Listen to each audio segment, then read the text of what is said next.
Oh my God, when I was a little girl and I was like, you know that feeling when you know your teacher doesn't like you? Yeah. I think yes. Mrs. Davitt, Mrs. Bell. Mrs. Campos, Mrs. Hoyos, yes, Miss Montoya. I had her by the skin of her teeth. I'm sure the last day of school she said hallelujah. But I wish I grew up in fucking Miami. I had Mrs. Davitt and Mrs. Bell, and you were like Mrs.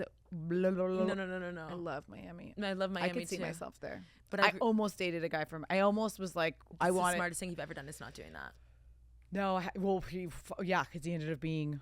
You know who I still talk to all the time? His mother. She loves you. A Latin mother will never let you go, just in case. That's my girl. That's your bitch. Yeah, that's the thing. When I think about me as a kid, all I wanted to do was be seen and heard. And then when I got to school and they didn't like that, it was so confusing. So I realized, wait, I have to be one girl here and the other girl here.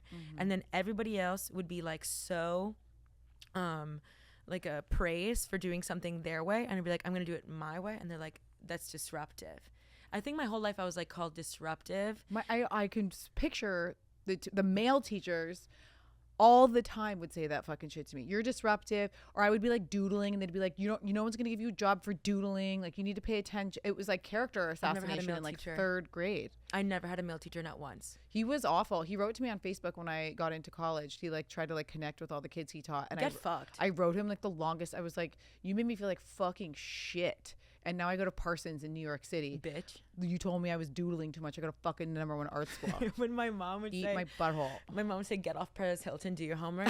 Looks like I was. You were doing research. Little did she fucking know. I also think, literally, truly, I was in that library, like, you know those movies with the investigative journalism when they're in the library and they're doing the newspapers and they got the thing? Like, that's me on Paris Hilton. But I do feel like... That was such a big deal to us. We had to check it every morning. Oh, my God.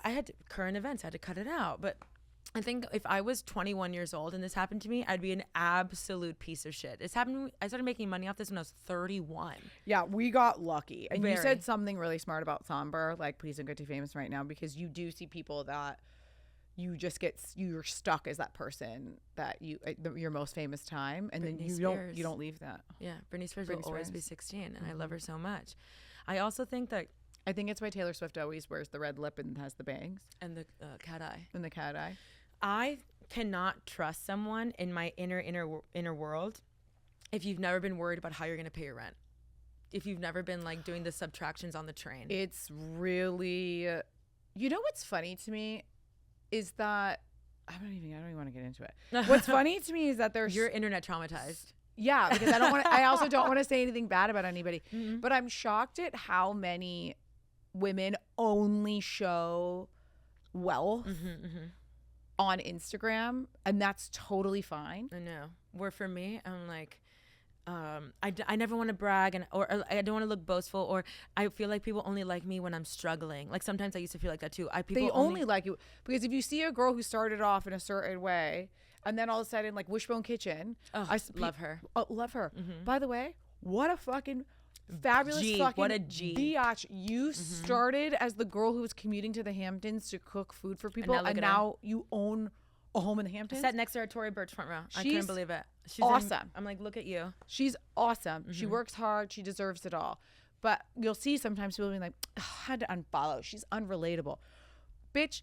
Shut up, because everybody wants to be successful. So why are you success shaming other women? And what I'm concerned about is like, I'm like, that's your own really bad frequency. Why are you doing that to yourself? Yeah. I feel don't cock block yourself. If I went online right now, if I posted a video right now and I said, I'm so ugly and stupid, the comment would be like, girl, you are beautiful. I think you're one of the smartest people I've ever felt. But if I went online right now and been like, you know what? I think I'm beautiful and I think I'm really smart. They'd be like, why is you're disgusting? So cocky? What a bitch. And I'm like, of course I would never look at a camera and be like, you know who's beautiful? Like, you know, obviously. But there are moments in my life where I feel really pretty. And I'll be like when you get your glam done before an event, you're like, we gotta document this one for the files. But that's where you do that. Those Snapchat me that pussy, and you making that a continuous series is so fucking genius to me. It's Thank you so much. Because it's just you documenting every moment where you feel really fucking good. Pia, people are like, these girls made these videos about like Tefi's queer baiting. I'm gonna look at the camera. You think I would use Yo Gotti to queer bait you? I'm going for Fiona. I'm going for Fiona Apple. Yeah, I'm gonna use I know how to Carole queer King. bait, bitch. I'm gonna use somebody like I don't know, like I'm gonna try to use like even Cat Stevens. Yeah. Before a little Tracy Chap. Yo Gotti down in the DM to get bit. And you know what? I know my followers at least respect me because I've never gotten a pussy shot for the Snapchat. Thank you so much, ladies. I really appreciate it. It's interesting. I would think that would be like there'd be a subculture of that with you. No. None. And I would open my Snapchat like this, please. Not one. Are you on Snapchat like that? Oh yeah. I mean, I'm trying. Snapchat is like the safest space for me. I have like 5,000 followers. I am posting the safest stuff ever.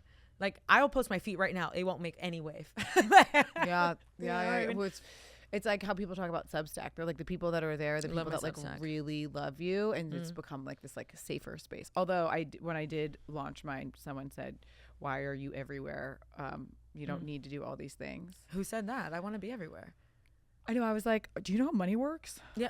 Also, like, fuck you.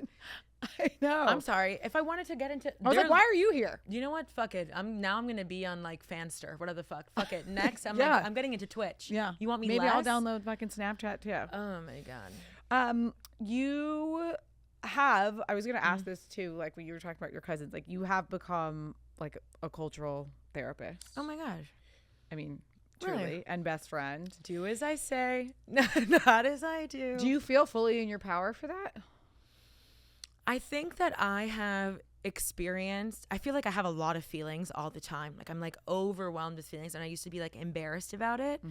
And I always tell people this. My advice does not come from the girl who drives by the weird buffet and is like, that's a weird buffet, don't go inside.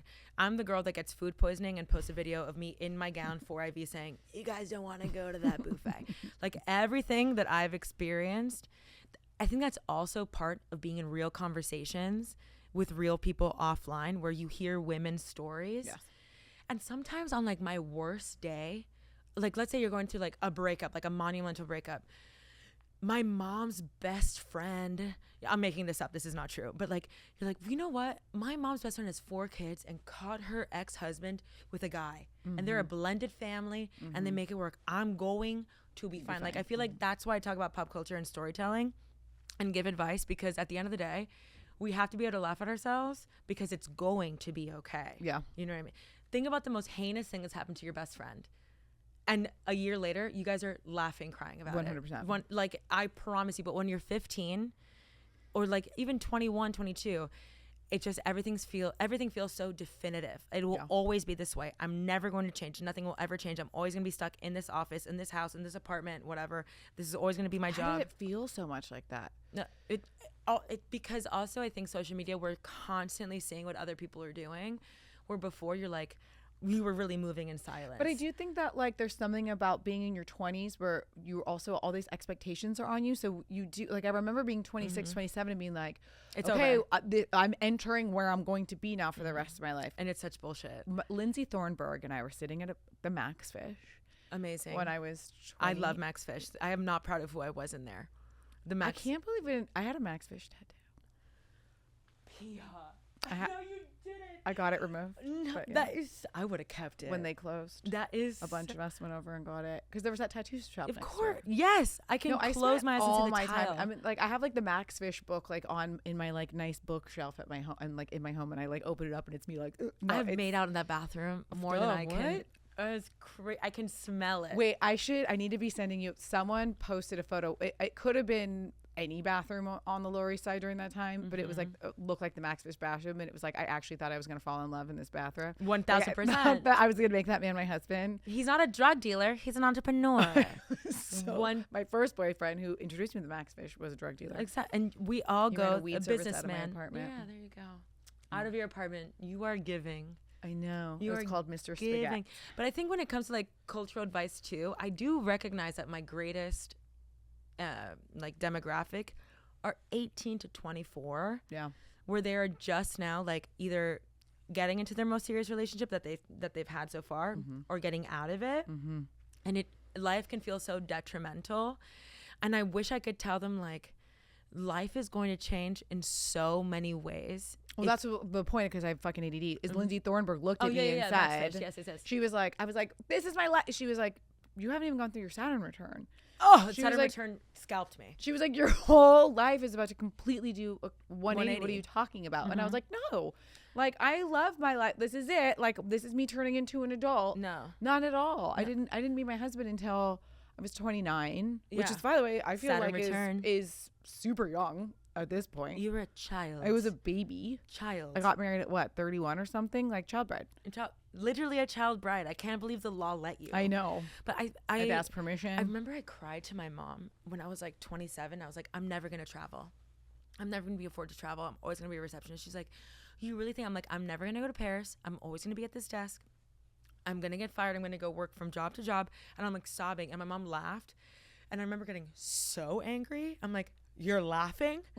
I'm telling you I'm going to be a loser for life. And you're laughing. She's like, Tefi, you're going to figure it out. Like, you're going to be fine. And I'm like, how am I supposed to go on dates? Everybody has cool jobs, because everybody was like, this is creative director. Like that's the real pandemic, where everyone was like a creative director, but like it's a dude that like is a PA, like really. one fucking And his weird friend is coming commercial out the for a screen printing brand, and they're like setting up photo shoots. You know what I mean? And they have like a hookup at like Milk Studios. Yeah. So and Yeah, their friend was an intern at Milk. They got the deal on the equipment. Exactly. And so he's a creative director. Like, everybody was like creative directing something, and everyone's always working on this short film. When someone's like at a dinner table, I'm working on a short film. We're all working on a short film, okay? And I look back and I'm like, but I do remember when I first started doing social media that I had to choose to like have a little courage, that I had to choose to be wanting to be perceived, which is scary if you like have low self-esteem. Yeah. You know what I mean? So that's it. I think you just have to like pressing post sometimes. There's not a video I haven't posted where I look and I'm like, well, this is it. This is the end. And I have to post it. Like, this is the last video they'll ever let me make.